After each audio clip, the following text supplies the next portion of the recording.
Yes, sir. Y'all know what time it is. You thought this was Kyle? No, this is your boy, Joshua M. Hicks. Get it right.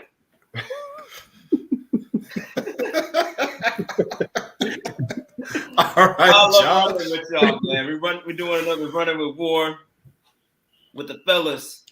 We're three-man weaving it this time. Kyle, just had other things to do, so we taking this spot for the night. We're gonna go with the flow of this thing. We got Drew on the right wing. Got Chris coming up the middle as I'm on the left wing, and I'm hoping Chris makes the right point guard decision to pass me the ball so I can throw the alley-oop at least, or at least give me a chance to score. You know. I can't jump like that anymore. So it's gonna be one of those. It's gonna be one of those alley-oop layups off the glass. Mm-hmm. One of those, or I'll just throw it off the backboard back to you, and then let you get up and do that. Okay, now if you're talking about maybe if I was back in my prime hooping days, I might have agreed with you on that. I had a little bounce, so I might have agreed with you with that. But now, I'm leaving that to the professionals. I'm gonna leave that to the professionals. They got that for me. They got that. Yeah. Or like the old men's rec league that still got bounce in their 40s, still doing stuff. No, I'll leave that to them. I'll risk them having an injury versus me. I'm going to be signing the NDA non-disclosure agreement when it comes to stepping on the court again. But like we always do, if you're like us and not stepping on the court as much as you probably should, you're listening to what's happening on the court in other areas and other arenas, and we talk about them all tonight because it's playoff frenzy. It has arrived, not just within the NBA and more specifically the Bulls, but the WNBA as well. With the WNBA Draft taking place, we always show love to all leagues out there, especially in women's sports, huge supporters of that, and we're going to jump into some of that tonight. But aside from starting off the show like Chris saying and waving goodbye to LeBron James and his postseason success,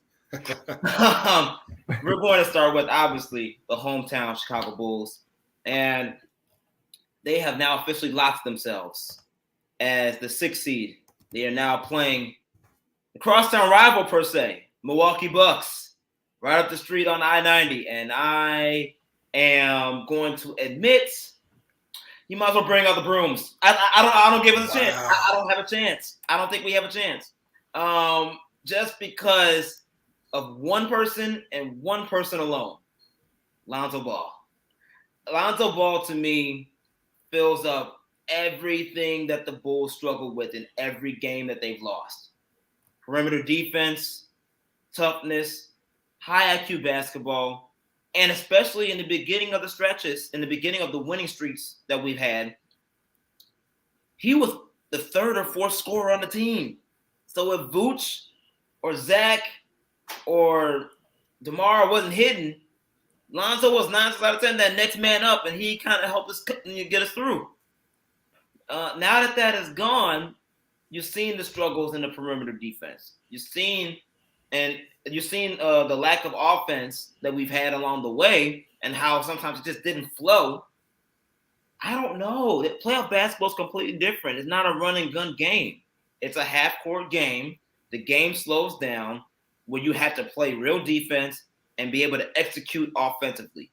And with Lonzo Ball normally being one of the top guys up front on both ends of the floor, I don't know if we can handle a 3-headed monster in Giannis, Chris Middleton, and Drew Holiday with the way they've been playing as of late. And to be honest with you, ain't got nobody that can guard all 3 like that. I don't know. I don't have a lot of faith as I should in the Bulls to help get. Okay, maybe let's say we'll give them a gentleman's sweep. They got 1 game in them, but I don't know, man. I don't have as much faith in the Bulls right now as I was in the beginning of the season to help them take things to the next level. Considering you're playing the champs of the defending champs and Milwaukee Bucks, and they've been hot all season, especially the second half of the season. They've been hot, clicking on all cylinders, and we sitting there struggling with what Billy Donovan is doing with his offense and defensive schemes, and figuring out what roster he's going to play. I just don't see it right now. But I'm gonna hand this off. I'm gonna assist this thing to Drew and ask you to score this bucket for me. Answering this, what gives the best chance for the Bulls to defeat the Bucks. As a matter of fact, there's even a chance. Because everyone has a chance, but my chance is like, you know how on the products you buy, the cleansing products, you got the 99.9, but you got that 0.1. They got that 0.01. Mm-hmm. That's not accounted for. See? There it is. That Lysol. You got that 0.01 is not accounted for. Mm-hmm. That gives you that slightest hope that this is not fully 100% effective. That's how I am with the Bulls in this series. They got 0.01%. Well, you overcome them, and I just don't see it. But prove me wrong, Drew. Prove me wrong. Unfortunately, at this point in time, I don't have anything to really help prove you wrong at this point in time. If this was 2 months ago and we were talking about a Bulls team that was still fighting with Miami for the number 1 seed in the East, a team that, you know, although they were still missing Lonzo Ball, it wasn't yet as bleak as it turned out to be in terms of him being shut down for the whole season. DeMar DeRozan was still on a heater. I think that the best chance the Bulls have to win any game in this series, if they are going to win a game, is the first game of the series. I think that they're going to have 6 days off between them beating the Wolves this past Sunday and opening up the series with the Bucks on Easter. And I think hopefully that gives them a chance to reset, to rest, to prepare, and maybe they can catch the Bucks kind of easing out of the gate, knowing that they just, you know, shellacked this team by 20-plus points the last 2 times they played them. That's really the only way I see this series not going 4-0. I think that's my prediction. I think that it's going to be Bucks in 5. I think the Bulls find a way to sneak a game out in this first game Sunday. Other than that, man, you kind of just, you hit the nail on the head. It's hard to really have a lot of faith in this team. And it's not even so much, you know, DeRozan, you know, kind of cooling off from that February that he had, or Levine's knee, or Caruso's wrist in his back. It's the fight that we haven't seen from this team. You know, that's something that they kind of struggle with all season. Sometimes they hit back. Unfortunately, the last month, 2 months, they haven't really fought back. You haven't really seen that fight. And that's all I really want to see. I'm not really even going into this series with any type of notion that they have a chance of winning. I just want to see them compete. I want to see Patrick Williams and Ayo Dosunmu and Zach LaVine pick up some things against, you know, the defending champions, 3 guys, or the defending champions who have 3 guys in Giannis and Drew Holiday and Chris Middleton, who maybe they can learn from. Maybe not directly, but just in terms of how they're being guarded or what they do against these guys defensively. Just something to kind of maybe be a springboard for next year. But outside of that, the Bulls will be lucky to get a game, I think. I got to agree with you. I apologize, Josh, if you wanted to bridge that, but I'm in the same boat. I will say that the game against the Clippers about a week and a half or so ago, that was one of the better showings that I've seen from the Bulls in the season, not just in the second half of the season, which was abysmal, but that was a very, very good quality game. You saw some good things from Patrick Williams, who's been on a nice upswing to finish the year. DeMar was playing at MVP caliber level through the fourth quarter and overtime, and they pulled out a game that they really should have lost. The Clippers are a solid team. Reggie Jackson is playing the best basketball of his career, and even though it's a game at home, Los Angeles was leading that game by double digits in the last quarter. The Bulls were able to come back and take the lead. They nearly won it had DeMar hit that third free throw near the end of regulation. But that was a quality game. However, they finished the season after the All-Star break 8-15, and losing Lonzo Ball and Caruso for extended stretches, but losing Lonzo Ball for the remainder of the season really decimated their defense. And even with Lonzo, it will be tough sledding against a team like Milwaukee. If you have a team like them who finally got over that hump with a player like Giannis, who is absolutely brimming with confidence, still plays with a chip on his shoulder, born out of losing two teams like the Bulls in 2015. In 2015, man, it's tough to beat those squads. We were questioning the Bucks before last season. Then they got a couple of breaks against Brooklyn, came back from a 2-0 deficit in the finals, and now they're the defending champs. As the Portland Trail Blazers said, in the book Breaks of the Game, it's recounted after they won the title in 1977 and 78. They were losing the game, I think, to Philly, and they just came back, overwhelmed the team, and Lloyd Neal was in the locker room and was like, "That's why we're the fucking champs." And that's the kind of swagger that teams like that have. The Bulls could sneak a game out. It could be game 1. It could be game 3. It could be game 4. Honestly, it could be any of those games because they still have a lot of talent. And that's a chance for both the young guys on this team, Ayo, Pat Williams, Kobe, to get at least a game in where they shoot it very well and play inspired basketball. And for Zach to have his first really good shining spot on the postseason stage. Zach's got to play a good series. I think if you're looking at the future, Zach has to play a quality series, at least 3 out of the 4 or 4 out of the 5 games that they have, or 3 out of the 5 games that they have, because the Bulls have to be looking towards next season. They know with the way things finished out, this isn't their year. I thought they were a long shot to be an Eastern Conference finalist, even when they were playing their best, just because Philadelphia, Milwaukee, Brooklyn were still there, and Miami, who cemented themselves as a quality squad. But now it's kind of a let's make sure we push this team, make them play as hard as possible, maybe get it to game 6 if we can, and then look towards next season, build on what we have, and then we throw our name in as a finals contender. I completely agree with you, man. I think the 2 things that stand out to me that really will hopefully gives us a chance is Vooch got to do something, bro. I don't know if he got to take the secret stuff. I don't know what we have to do, but whatever it is we got to do, we got to get him back to the Orlando Magic Vooch, or at least even a snippet of the earlier Vooch where you're still getting at least 15 and 10. You got to do something that was solid production throughout the court. We've lacked that for so long in the second half of the season. Sometimes I didn't even know why he was on the court. Like it literally has been that bad, and it doesn't help that offensively he's struggling, but he's also not the greatest defender either, especially amongst the perimeter, which is where Milwaukee I think can kill us, considering that regarding Giannis, and you got guards like George Hill and Drew Holiday, who are smart veteran players that know how to utilize that pick and roll and can sense the switches, can sense the matchups and things of that sort. So I think Vooch got to be on point. Now that he has more room with that big 3, he got to show up. He has to show up. That's number 1.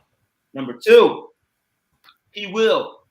The emergence of P. Will, it intrigues the discussion of what he really could have been this season if he fully stayed healthy.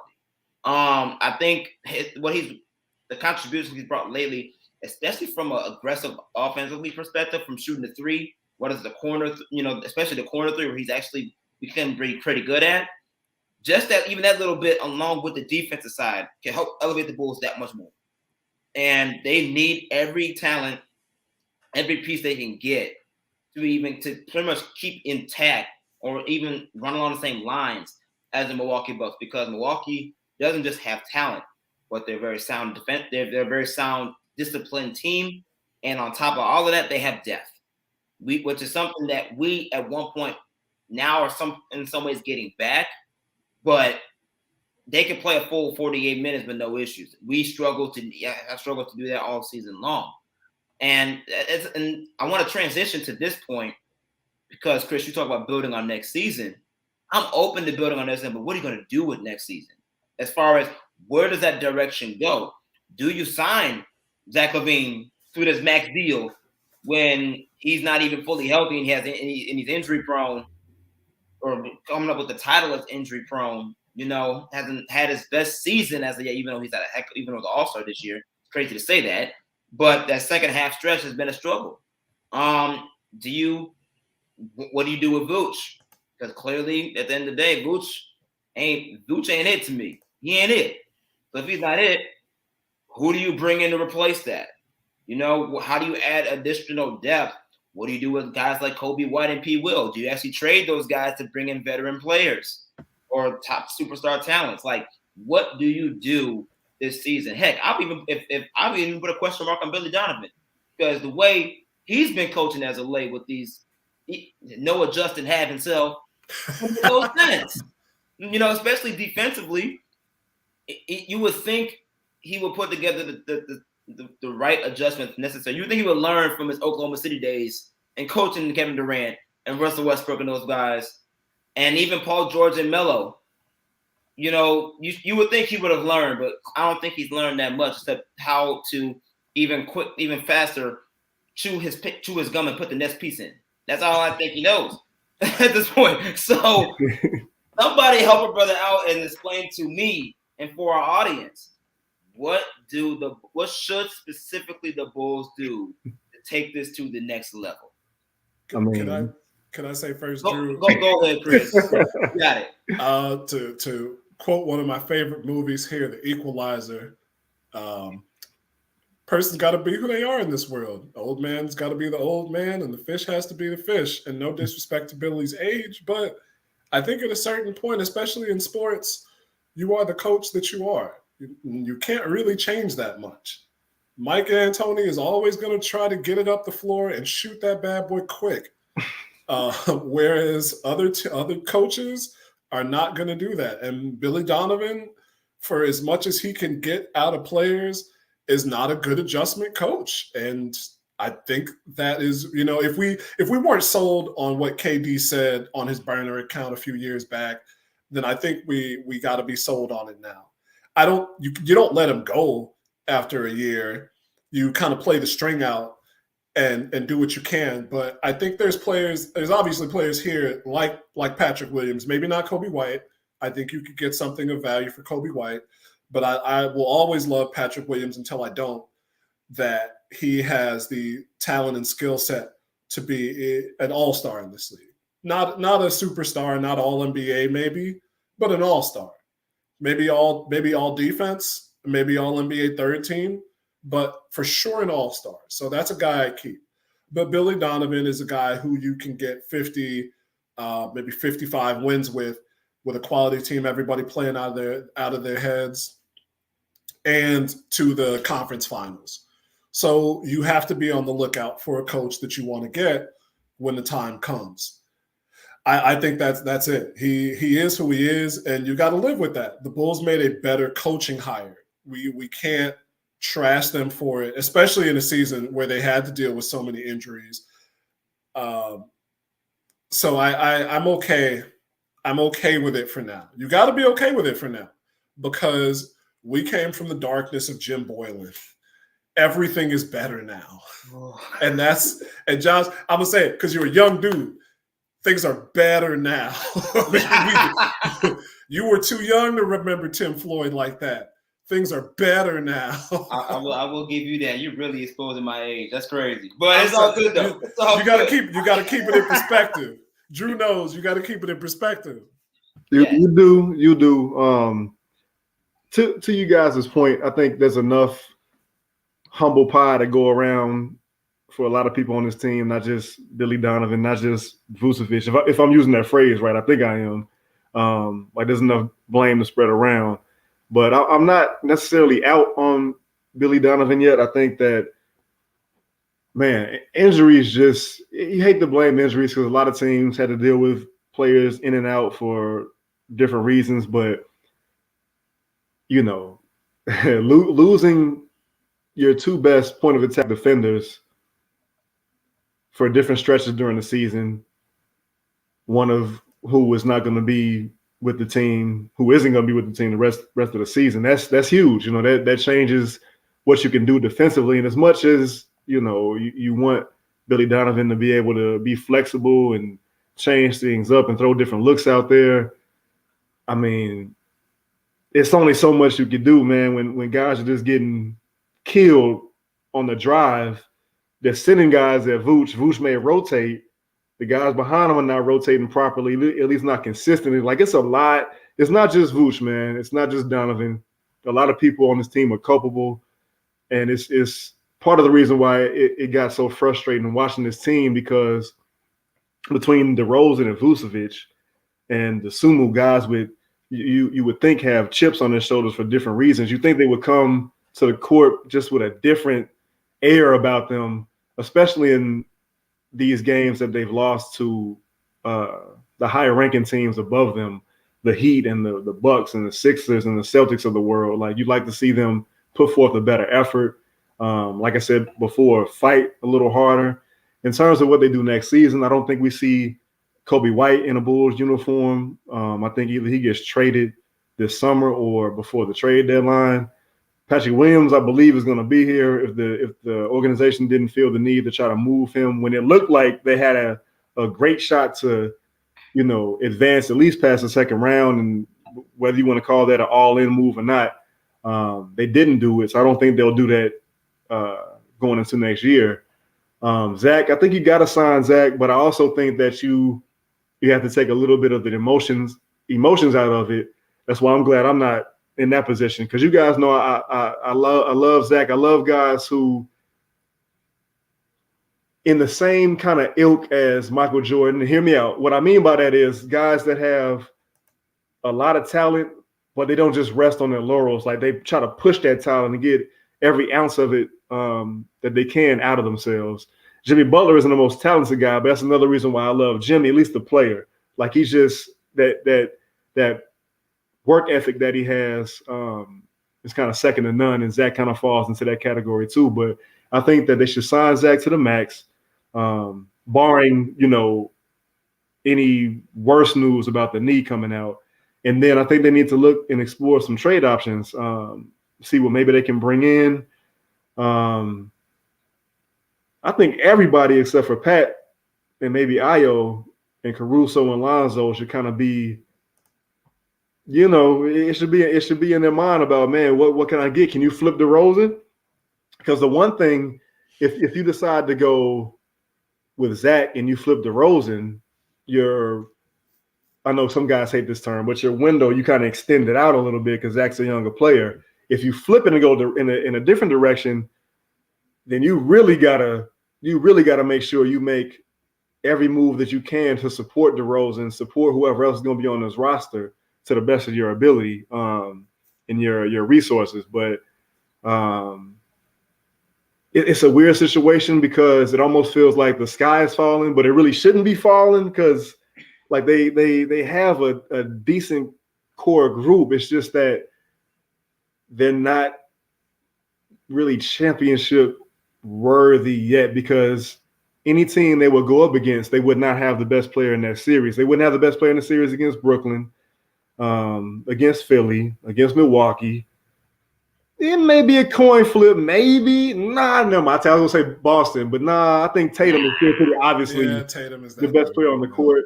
It really stinks, man. I was almost hoping that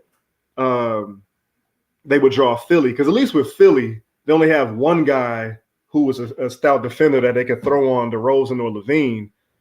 But, man, now you got to go up against Milwaukee. And like you said, Josh, it's just a team that's confident, a team full of dogs, a team that's, that knows how to do the little things in order to win. And, again, that's something that we haven't seen the Bulls do with any consistency this year. Obviously, they're not battle tested or battle proven, so it's hard. It's one of those things where I need to get this job, but I only got an internship, but then want more experience kind of thing. So I don't know, man. I'm glad I'm not in that position, but they earn the big bucks to make decisions like these. That's true. That's very true. You guys all said those are all great points, and I just know one thing: we play Milwaukee, crosstown rivalry, and we got to see Grayson Allen at least 4 times. Somebody better knock him on his butt. That's all I got to say. I mean, it's the playoffs, so it's an excuse now. Hey, you playoff foul. But it speaks to your point, though. I think I forgot which one of you guys said it. The toughness component of things, like how you didn't see much fight. Vooch knocked Grayson Allen down in our home game and said it was an accident. Come on, bro. Like, how can you say that in a press conference? Oh, it was really an accident. I wasn't trying to hurt. I wasn't trying to get physical with him. Like, dude, where's that dog? He might have been trying to save some pocket change. Yeah, was he trying to avoid the suspension? Maybe.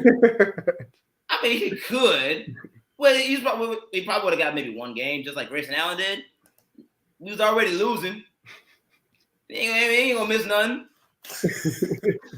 I mean, it's today's NBA, man. They'll suspend you for anything. That is very true, though. That's true, and that's a whole other topic of conversation. Because if we go down that rabbit hole, I'm not coming out.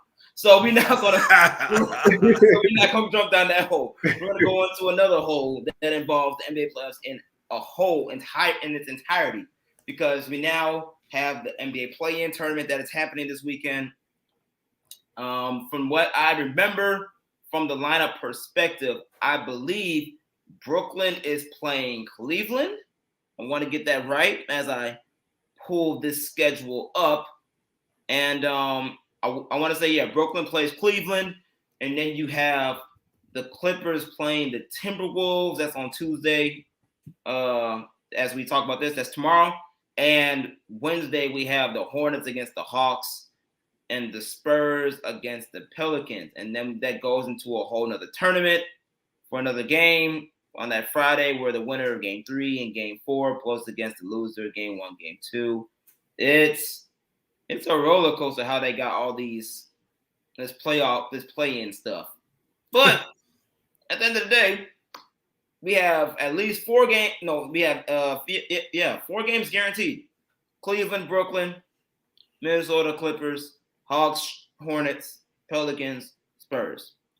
What is the one team to you all within this play-in tournament that has the best chance of making some noise in the actual playoffs? Ooh. That's tough, isn't it? Man. Ooh. That's why I asked the question, because I don't even know my answer yet. Josh using all his university acumen right there. Well, I mean, obviously Brooklyn is somehow, some way in the play-in tournament. I mean, we know how they got hurt through the middle of the season. They had all the ups and downs with Kyrie and the mask mandate. So there you go. Brooklyn's in the 7th spot.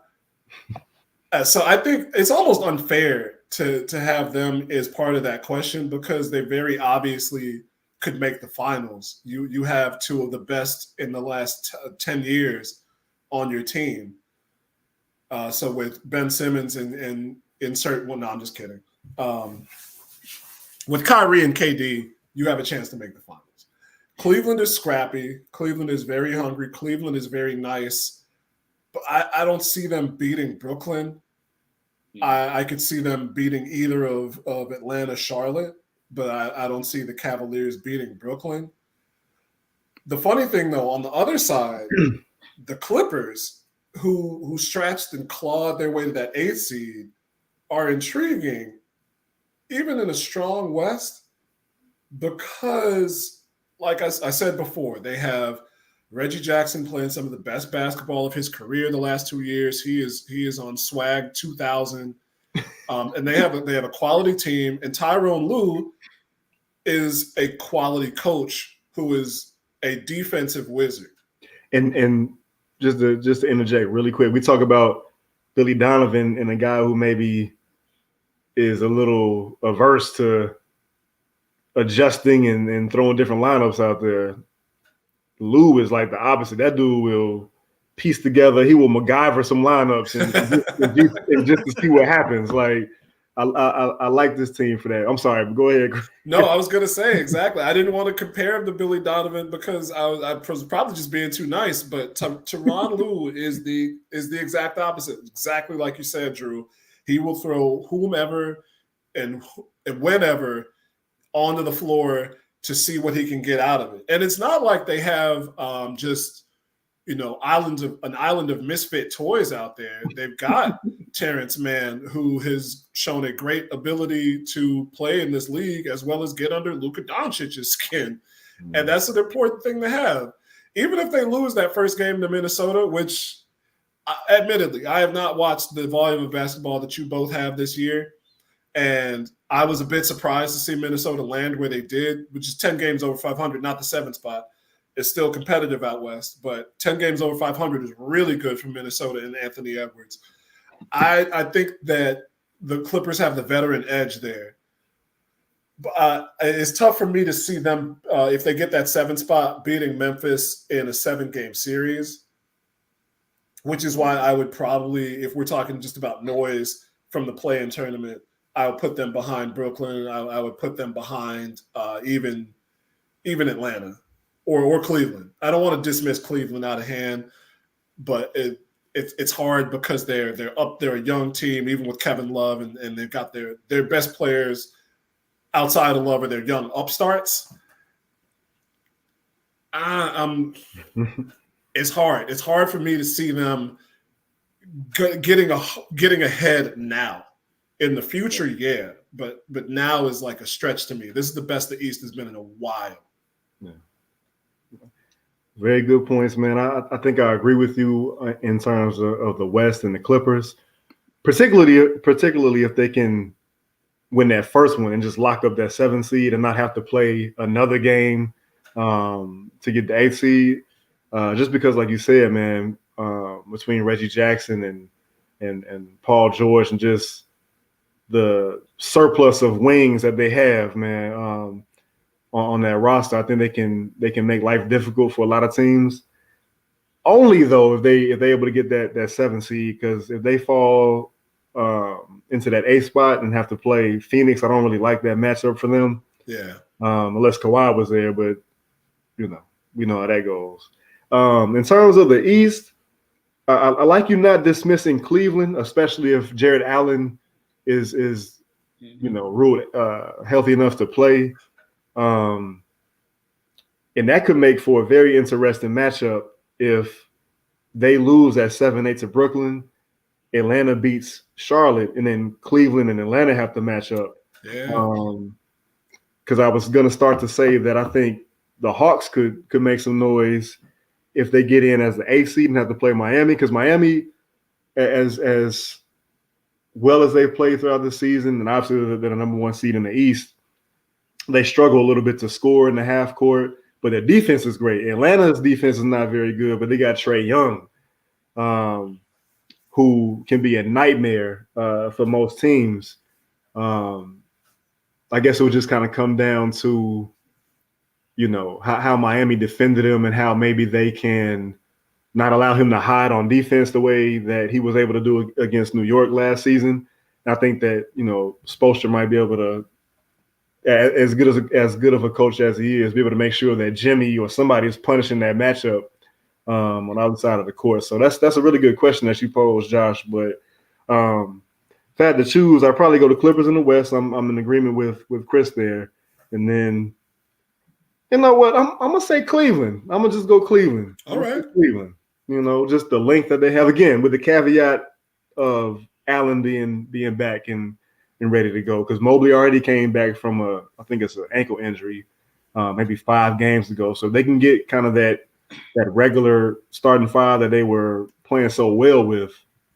Maybe they can, upset the Heat in that first round, maybe. Okay, bold prediction. I'm pretty sure Joe Kilnoa will not like you. No, like I think he'll be more on Chris's end. Be messing more with Chris on this one. But the more I think about it, I think for me, I really want to go like crazy upset alert in a way. I want to go with Minnesota. And this is why.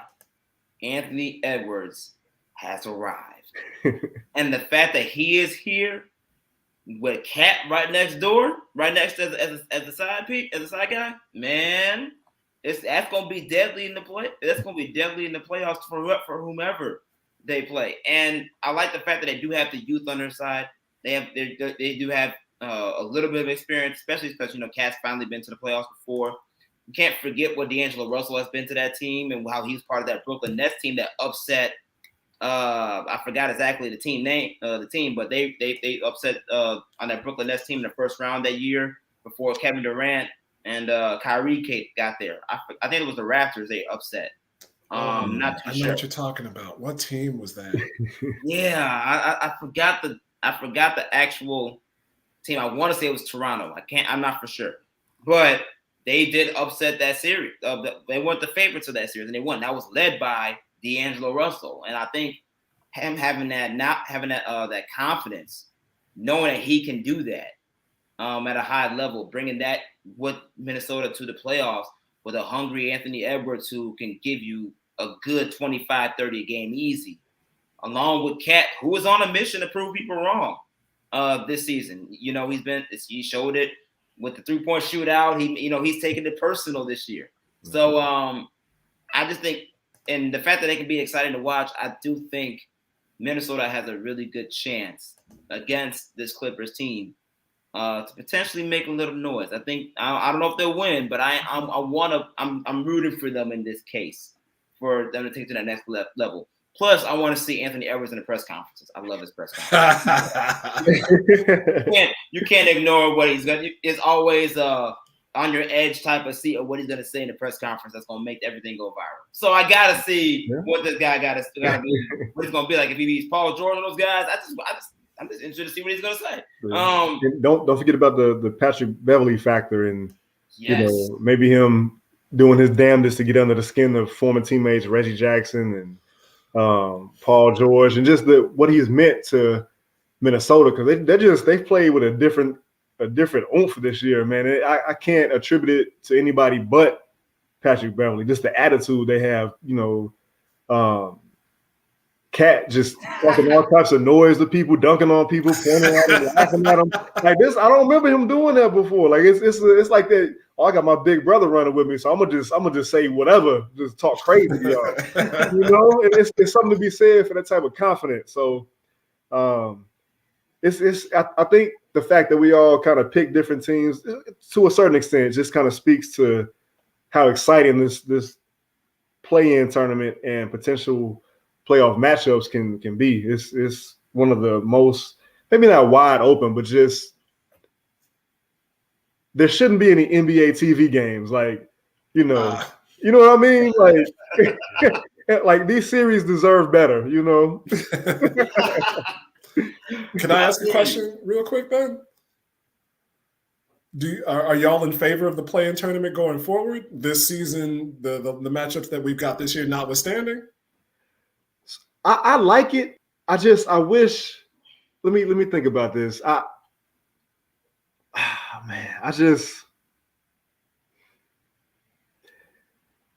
Having the 7 and 8 seed having to kind of play again to get into the playoffs is it irks me a little bit, but it does make things more exciting down the stretch.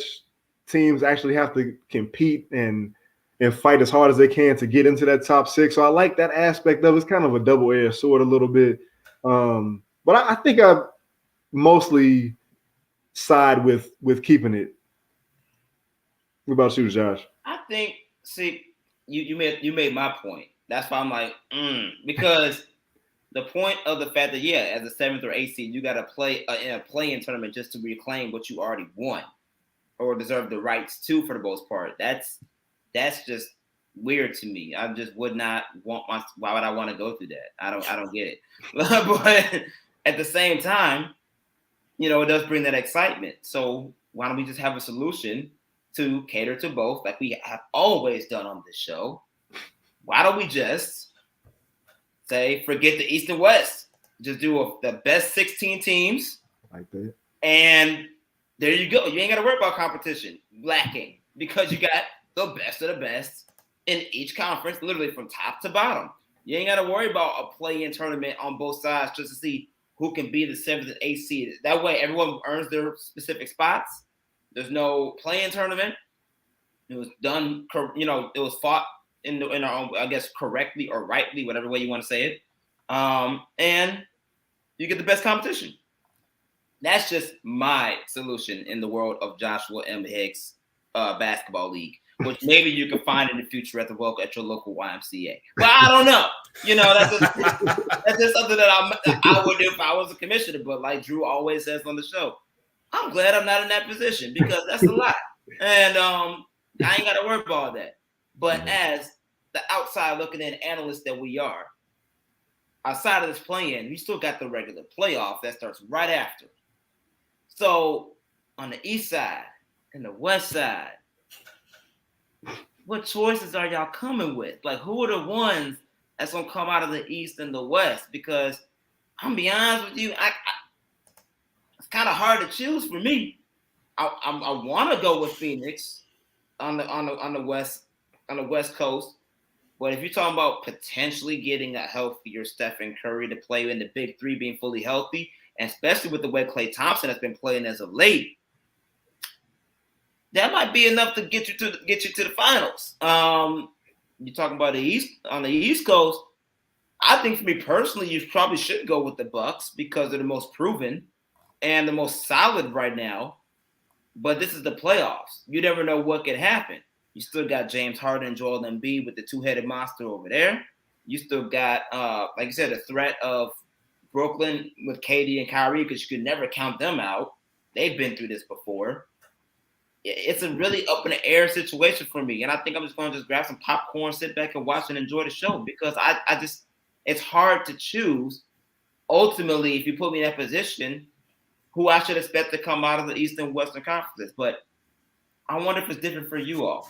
I'll start with Drew. You know, like what's you have a solidified favorite for each conference to come out and meet up in the finals? I think so, and I'm gonna be boring. I'm just keep it simple. I think it's gonna be a rematch. I think we're headed for a Bucks Suns round 2. Without getting too deep into it, I think that Phoenix has just been a machine. They got Chris Paul back. Not a whole lot of questions with their roster or what they're trying to do on the court. Golden State, I think, is the one team in the West that could give them some trouble if they are to meet. Have to see how Steph Curry's foot cooperates once we get to the playoffs because I think he should be playing in game 1 of the playoffs. I believe he was deemed out until the playoffs, so we'll see how that injury affects him moving forward. And then with the Bucks, another team that doesn't really have doesn't have a lot of questions, man, but they can pose a lot of questions for different teams, different matchups. Being able to go big with Brook Lopez or go small with Giannis at the 5. I don't see a lot of teams in the East being able to counter that very, very well moving forward. So it's boring, but that's where I'm at with it, man. What about you, Chris? Something in me wanted to say Philadelphia, but it's just I don't think they really put it together as best they could. They've got a quality squad, and Joel Embiid he's hardened. That's not a pun. That's an unfortunate coincidence. But those losses have put the iron in him. I think it's just they came out better in the trade, but James Harden is still James Harden. He's a lesser version than we've seen in the past, and the playoffs has been kind of like gold kryptonite for him. It just kind of takes his powers away. It doesn't kill him. It just reduces him. So it's going to be a toss-up to see what they can really do.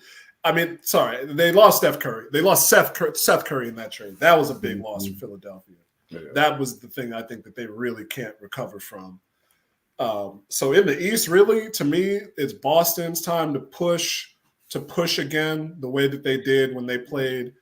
I believe it was the Cavs that they took them to 7 a few years back before Tatum was fully Jason Tatum as he is now.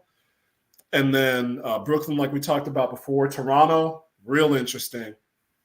In fact, Toronto could win that first series and set themselves up to play Miami in the second round because as I think it was my guy from roller derby up in Canada, Dylan, who said that Nick Nurse was going to coach the pants off Doc Rivers in that first round. And he very well could do it.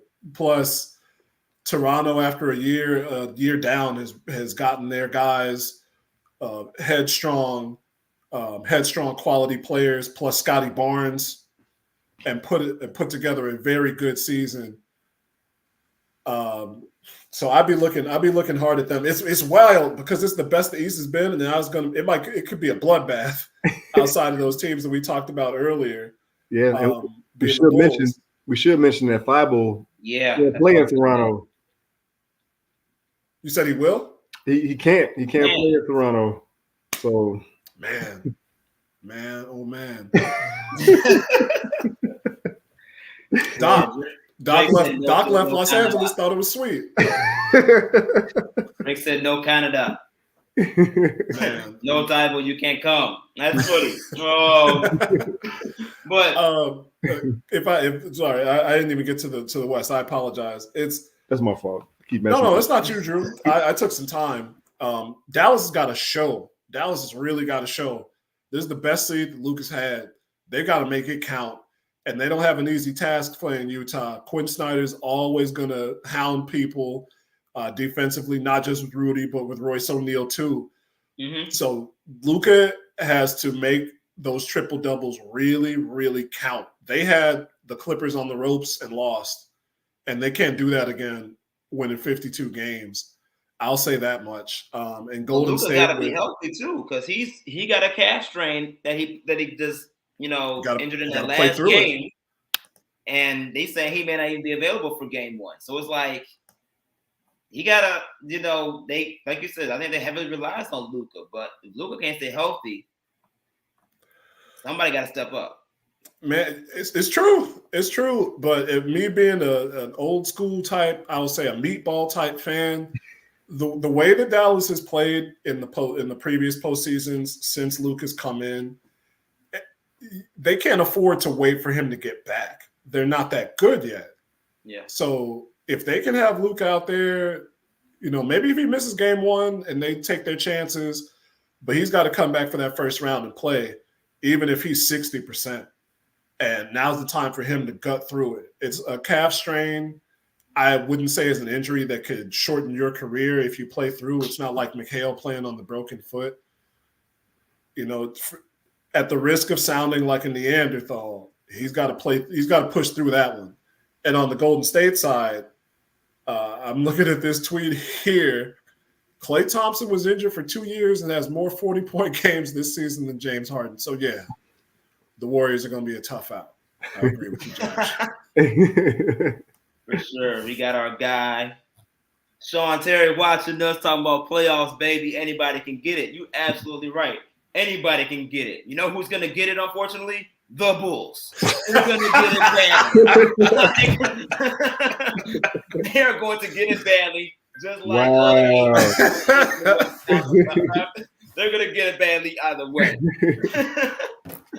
Well, much love to you, Sean. Appreciate you, checking out the show. But, man, at the end of the day, we cannot leave this show without highlighting one of the most important components to basketball in general, and that is the WNBA. We have our expert analysis, I call him, and Chris on the show. And Chris, my guy, obviously we cover Chicago Sky games together. We know what it's like to be in those environments and everything. Today's the draft, the WNBA draft. They started, and I'll be honest with you, the draft went by very quickly.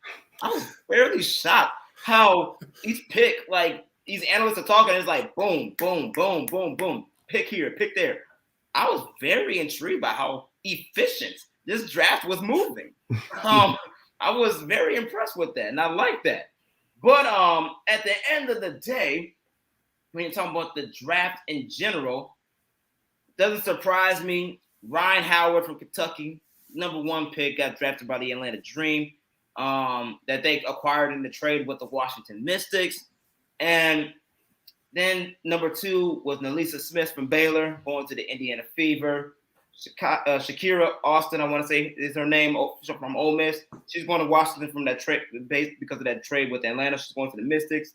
And we have the Indiana Fever, who acquired their pick from the Los Angeles Sparks. They drafted Emily Engsler, the slugger, the sniper from Louisville. And the list goes on. I unfortunately cannot continue to go to this list because where I'm searching this as, they like to pay you for the ad stuff. So unfortunately, I got you, man. Like, really jacked up.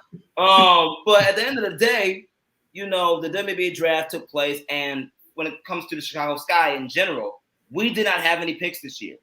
So we did not draft. We didn't participate in the draft. We said, screw this, we won the title, and we're gonna just, play. We don't do picks. We just go get the best players we can, LA Rams style, and win, baby, win. That's how we're gonna roll. So we did that this offseason. We, obviously we had Candace Parker. We were able to bring back Courtney Vandersloot, Allie Quigley. We did lose some departures in Stephanie Dolson to New York Liberty. We lost. We unfortunately had lost Diamond Shields, who's going to the Phoenix Mercury. Who that team? Woo! If they get Brittany Griner back, oh my God, that is nasty. The way that lineup is set up. But the Chicago Sky did make a trade, brought up a big time player for the Washington Mystics. I cannot say her name right now. Emma Meesseman. Yes, there you go. Her and pairing that MVP like caliber player with the Candace Parker and what we got going on with that, man. Do the Sky have a chance for a repeat? Like, do they have a real chance at going back to back, playing Drake in the background, going back to back? Can they go back to back? Oh, most definitely. It was tenuous in the offseason, and my guy James K, shout out to the Skyhook podcast. Always check out the Skyhook podcast. We're going all season, all year long. Yes. James will tell you that I am a cynic about these things. I didn't pick the Sky to be to be a finals contender last season after they picked up Candace Parker, because I said they had to wait and see how it went. And I was right for the most part. Once the playoffs hit, I was dead wrong, but I was right for the most part. This season, I'm curiously optimistic. I'm real bullish on the Sky because picking up Emma Meesseman in free agency, which means they didn't have to give up too much, was gigantic. She is such a good player. Pairing her with Elena Deladon, as well as Tiana Hawkins and Christy Tolliver, got the Washington Mystics their championship in 2019. And she's somebody who I've had my eye on for years as a game-changing type player. Inside, outside, great at back to the basket, incredible footwork in the post and the paint, great help defender, can defend 3 through 5 as quality. And then in the three-team trade with Phoenix that sent Diamond DeShields to Phoenix, they got Julie Alleman from Indiana, who can spell Courtney Vandersloot, which they've been trying to find an efficient person who can spell Courtney Vandersloot for 2 to 3 seasons now, especially as she's getting towards the twilight portion of her career. She's still got some great basketball left to play, but bringing in a player like Julie Alleman, who is a great ball handler, can shoot it very well from outside, and best of all, gets a change of scenery from Indiana, just up 65 over to Chicago. That's great. Losing Diamond hurt, but she needed the change of venue for sure. Prayers up. Hopefully not only Phoenix, hopefully we as people get Brittany Griner back from Russia. Yes. So Phoenix has if they get BG back, it's secondary, but they know that they lost out on a chance at the championship with Kia Nurse's injury. So they got Diamond DeShields. They let Bria Hartley go, but they brought in other players like Diamond DeShields who can help them. But the Sky definitely, absolutely have a chance to repeat. And I'm hoping that my optimism doesn't come back to bite me and the team. But on paper, they're a great squad. They're an absolutely great squad. And they still have Dana Evans, who's maturing as a second-year player and showed some really good flashes last year, among others. Now before you jump in, Drew, real quick, we got people watching our show. We love the people we love our audience tuning in to what we put out there. So we appreciate y'all. We got to shout you guys out. I mean, obviously Sean said rolling on the floor. Really, rolling on the freaking floor. But hey. That's how Sean is. He's a funny guy, man. We love you, Sean. Much love to you, brother. And Chris, Chris, I'm pretty sure you know this person, Meg Fenway. Hey, Fenway. No, and he got them dirty. Okay, let me come back and explain it. So yeah, you have to explain this because I'm intrigued by what this means. So please elaborate, sir. This is very true. Destiny Henderson, standout player at the University of South Carolina, who won the team won the championship last week. Sky players were really looking at her before the Sky traded their draft pick because she had a 7-steal game in December. And they were people were really salivating, like, yo, this would be a great person for this guy to get. And it's funny that she was all over ESPN's pre-draft coverage. You know, this is the time where we're in 4K HD TV. So, and especially in the WNBA with so many fashion-forward creative people, the outfits were playing really, really well. And Destiny Henderson was all over. D-Henny was all over that pre-draft coverage. And then she just kept falling down the board until she got picked by the Fever in the second round. Mm-hmm. At the tail end of the second round, I believe. Somebody correct me if I'm wrong. And my dude Fenway out in Toronto, one of the craziest sports fan births of that I've ever seen. A person from Toronto who likes both the Boston Red Sox and the Boston Bruins, and then the South Carolina Gamecocks, you know, however that happened, was very upset that, and a lot of people were, honestly, and it's true. It's weird to have a player that you play up that much and then you just see them in the room not getting called. And to speak to that efficiency you talked about, Josh, people were saying who were in the room, my guy Owen Pence, they were only calling the names in the draft room in the second round of players who got drafted. So there would be silence. And then if somebody was in the room, they would call the name. On TV, we were seeing people who got drafted who weren't present, and they were discussing them at the table. But people were just kind of waiting around to hear if their name would get called. And I think that makes it even more Twilight Zone-ish to be sitting in that room that you've been preparing for 3, 4, 5 years. And then you hear like number 12, then with the 16th pick, then with the 21st pick. And you're like, wait a second, where, you know, what's about to happen with me? So I know Fenway and a lot of other Gamecock fans are looking for the Destiny Henderson Revenge Tour to start in Indiana very soon. I don't know how well that's going to go, both for Henny and the Fever. Fenway is other than, I'm going to say other than Chicago because we're cool. Fenway's not real big on the Midwest, so she was not happy that Henny went to Indiana, but. The Fever got some rebuilding to do. We don't have a lot of time to discuss them on this podcast, even though they have 4 first-round picks, and they did pretty well with at least 2 of them. But they are at the beginning of a rebuild, which is always interesting for any team to watch. Either it can go very well or it can kind of crash and burn on you. And Indiana, a lot of people are looking at Indiana. And I think a lot of people are looking at them to kind of crash and burn with it. So it'll be really interesting for both Destiny Henderson and the Indiana Fever at large. Well, Henny got swag. I'll tell you that right now. You saw the baby blue Yankee cap. That clean baby blue suit. Woo! Boy, man, I was sitting like, okay, I see you. I see you on your clothing line. You out here doing your thing. Support that. Just make sure you got men's clothes. You got the men's clothes for me, I'll purchase. Just let me know. I will support. But obviously, when we talk about the WNBA and the Sky and everything, like we always say and promote on this show. You a basketball fan, you should be supporting the WNBA too. And this summer it's going to be lit because Chicago Sky, they're about to get they're doing a redemption tour to go back to back. You know, they got their ring, they're getting the ring ceremony. They're hosting the All-Star game.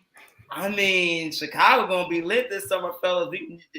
This light-skinned brother gonna get a nice tan. I'm telling you, because I'm gonna be out and about checking out these games and stuff, man, because Chicago gonna be lit for the WNBA. And obviously, I hope we all can, we all make the efforts to go and attend these things, but also attend the Chicago Sky games. Come to Wintrust Arena.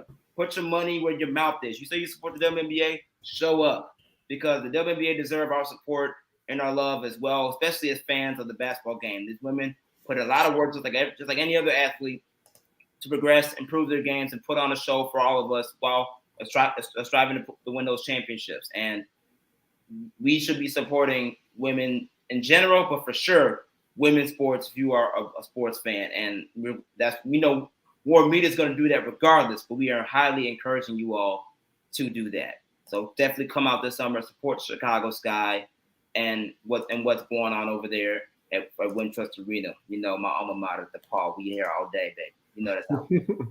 Chris, I want to ask you one more question. Yes, sir. You got 2 sheets of paper in front of you. One is the Sky's roster from last season. The other is what the Sky's roster looks like right now going into this upcoming season. Which one is better? This season. It's this season, most definitely. Like I said, Emma Meesseman brings a whole new dimension that the Sky didn't have with their front court last year. And that's crazy to say because they have players that I absolutely love. Stephanie Dolson is not just a fan favorite. She offers a ton to any team she's on. She's probably the best screener in the league. She can shoot the 3 from outside. She's not as mobile a big as there is in the league, but she can still defend in the post. And Stu Dufall plays the best when she's with Chicago. But she's taking time away from the league. Steph went to New York, closer to home. And bringing in Emma Meesseman now, man, it's just those Candace Parker and Emma Meesseman playing in the same front court along with Azurá Stevens. Dog, I can't explain to you what kind of offensive, defensive combinations you have. Z is great on help defense. Candace is a veteran who can do everything. And Emma Meesseman is a threat to score from the free throw line, from the perimeter, and in the lane. All 3 phases. Emma Meesseman is what Daryl Morey falls to sleep at night dreaming about. She is that type of player. Dead serious. So this is a better team this year. Okay, I lied. One more. Kahleah Copper. Oh, MVP candidate. Oh, you read my. I didn't have to say nothing. You read my mind already. Oh, we going there off the bat. All right, Chris. All right, Chris. Oh, y'all remember when Rose put up 36 on the Celtics in Game 1, and everybody was like, "Oh shit, what's about to happen?" Like Kahleah Copper's been in a little bit longer, but we saw the growth in 2020 when she was down in Florida, and she took the step forward that a lot of people expected for Diamond DeShields to take. And she had been kind of flirting with it, but every time that James Wade got the chance to talk about her or she got the chance to talk about him, you saw what their relationship was. It was that guard, not scrappy, like tough, hard-nosed. They have that connection, I believe, and they were pushing each other. They were pushing each other. And Kahleah Copper is not just unstoppable in the fast break. She's becoming unstoppable in the half court. Phoenix, you saw it. Phoenix had nobody who could touch Kahleah Copper if she got free off of a screen. She was going downhill. She was getting in the lane. The only thing that was going to stop her was if BG rotated over quickly enough and altered the shot, or she got called for an offensive foul. And it's hard. I still think it's really difficult for guards in the WNBA, even though basketball is going to 5 out. It's still tough for guards to win MVP. Just based on stats, you have to rack up a lot of rebounds for a guard to do so. And so you see Maya Moore is on the short list of players who can have games, careers like that, seasons like that. But Kahleah Copper, what she did last year, she was finals MVP and it was well-deserved. She puts together a season like that, and she very, very clearly can. Even on a team with this much talent, she can be an MVP candidate. I think the only thing that could stop her is the fact that the Sky are going to have so much talent and people shining on a daily basis if things go right. But yeah, Drew, she could be an MVP candidate. She could be the next great guard in Chicago since we saw Rose come through. I love it. I love her game. I love her fearlessness, the way she just constantly attacking and putting pressure on the defense, man. I love it. All right, Chris. All right. You better tell her to get on the phone with D Rose and figure out how to make that and prepare for that, because there is a lot of high expectations, especially since she came out the way that she did last season and in that finals run that really helped put the Sky over the top and winning that championship. Mm-hmm. It's gonna be a lot of expectations for her to take that step moving forward. So we definitely hope and expect that she can do that, and that she will do that as we follow the Chicago Sky throughout the season. We know C Breezy and James K gonna be there with the Skyhood podcast and the work over there. I'm definitely gonna find my way up there as well, and we're gonna figure this. We're gonna support the Chicago Sky and really see where they can take how much further they can really take this thing. And hopefully they'll be able to take it to that next level. One last thing, Josh. Is Chicago getting the All-Star game? Boy, if there were there were 3 games last year that surprised the hell out of me when I really realized that not just that putting that arena, as for as contentious as it was and the way that Rahm Emanuel did it, putting that arena, Wintrust Arena, where they did was such a good idea, because that vitalization of 22nd Street along that strip, and what was it, the last game before the Olympic break last year, that where David Aldridge was at that game. They played the Mystics. Lori Lightfoot came out. She's a season ticket holder, but she was out there. There were so many random celebrities at that game. And it was also, I think, a high school women's basketball camp that had happened around. So the arena was packed. They played a great game against the Mystics, ended up losing in overtime, but the buzz was palpable. And then that game 3 of the finals on Friday night, I talked to Annie Costable on my podcast, What's Good Radio, and she said, yeah, that was like a going out night. We watched the Sky blow out Phoenix by 30, and then we hit the town. And that's what's going to happen that All-Star game, that All-Star stretch. It's not going to be All-Star weekend because it's the summertime, but think about it. It's the summertime. That's what makes it so dangerous. Bro, it's the summertime shy on Cermak in Indiana, bro. 31st Street Beach is less than a mile away. Downtown is about 2 miles away. Oh my God, the Heralds on Michigan is going to be a bloodbath, my dude. It's going to be so wild in there. Can you if you don't live in Chicago and you love WNBA basketball, you need to come to Chicago to see what the Heralds on Cermak in Michigan is going to be like after that All-Star game. I promise you. Man. I promise. Baseline, success, Jerk Villa. Is it Jerk Villa? Jerk for oh my God. Oh, man. What's the spot next door to Reggie's? The spot where all the what people would call the black brunch crowd hang out on Sunday. I'm gonna go on Google Maps and find it right now. You're not talking about Bounce, right? Oh, I know what you're talking about. Oh man, it's not Bureau, not Bureau Bar. I know what you're talking about though. God bless it. I know what you're talking about. Oh, what is the name of that spot? That's killing me.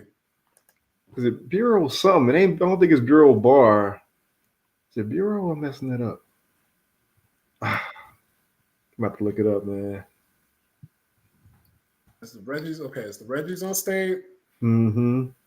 No, it's Bureau. Okay. Bureau Bar. Bureau Bar. That spot's gonna be going on. Ooh, man. The Velvet Lounge. Yep. Oh man, yeah. Yep. Yeah. Oh yeah. Don't even get the lounges started. Yeah, look at Josh's face, man. Don't even get that started. Ooh, yeah. Ooh, the perfect time to be single. All right. As we end this episode, man. Obviously, got some stuff coming up.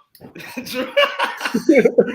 Drew. All right, anything you guys want to highlight real quick before we get on out of here, man? In case you're listening, baby, I love you. I don't know who this man is.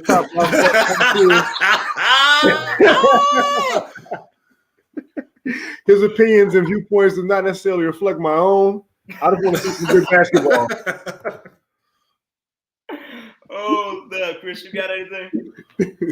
As always, follow the guys. I appreciate y'all having me back. COVID, your boy is down in isolation right now. So if you know anybody, I said this to my people at work. If you know anybody that's not vaccinated for any reason other than it would put them in a worse medical spot than they would be now, slap them twice and tell them to get that shot.